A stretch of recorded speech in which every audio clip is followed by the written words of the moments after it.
Ininspeksyon ni PNP Chief General Benjamin Acorda Jr. ang blast site sa gymnasium ng Mindanao State University sa Marawi City sa Lanao del Sur matapos ang pagsabog kahapon.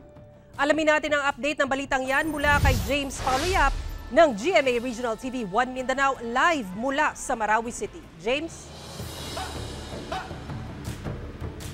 Yes, Sarah, personal na tinungo ni PNP Chief Police General Benjamin Acorda Jr. ang blast site ilang oras matapos ang pagsabog sa mismong loob ng Mindanao State University dito sa Marawi City na ikinasawi ng 4 at hindi bababa sa 45 ang sugatan. Bakas pa ang mga dugo sa labas ng Dimaporo Gymnasium ng Mindanao State University sa Marawi City, Lanao del Sur, alas 7 linggo ng umaga. Matapos ang pagsabog dito, maya-maya pa ay makikita ng inilalabas ang isang biktima na nakaupo sa monoblock chair na buhat ng mga tao. Sa isa pang video, makikita ang isang lalaki na inilalabas sa gymnasium at isinakay sa tricycle. Ayon sa ProBar, 4 ang nasawi habang hindi bababa sa 45 ang sugatan sa pagsabog habang may isinasagawang misa sa loob ng gymnasium. Ito pong improvised explosive device po ay either 60 or 80 mm po dahil dun sa impact ng pagsabog po. Agad namang dinala sa May Pakpak Medical Center ang mga sugatan. Kwento ng isa sa mga nagsimba, kabilang ang kanyang anak sa mga tinamaan at sugatan. Aniya, bago pa ang pagsabog, ay may babala raw silang natanggap mula sa classmate ng kanyang anak na may pasasabugin sa loob ng gymnasium. Ngayon siya nga, mag-ingat mo kay maitanim sa bumba sa gym. Dili ko ni mo to, kay mo simba ko niya. Wala ni kay balo nga na bumba sa likod, ibutang na sa bangko. Ayon naman sa isa sa mga estudyanteng tinamaan at nagtamo ng sugat sa likod, kakasimula pa lang ng misa nang mangyari ang pagsabog. Nagkakanta na kasi kami tapos may biglang pumutok sa likod namin. Akala ko nauna speaker lang po talaga yun.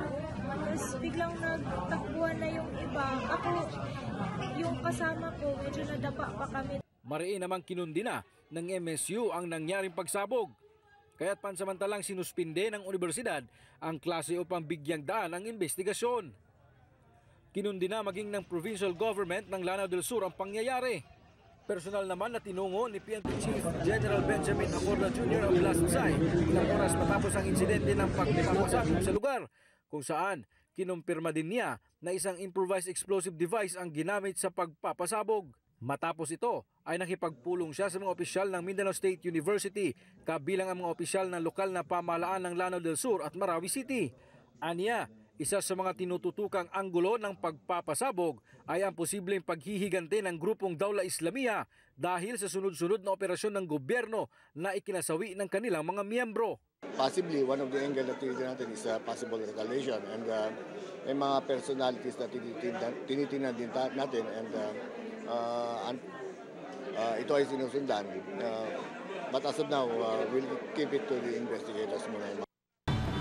Sara, nagpapatuloy pa rin ang investigasyon ng Marawi City Police upang matukoy na ang mga responsable ng pagpapasabog. Samantala, isang Special Investigation Task Group na ang binuo ng Lanao del Sur Police Provincial Office na siyang tututok sa kaso.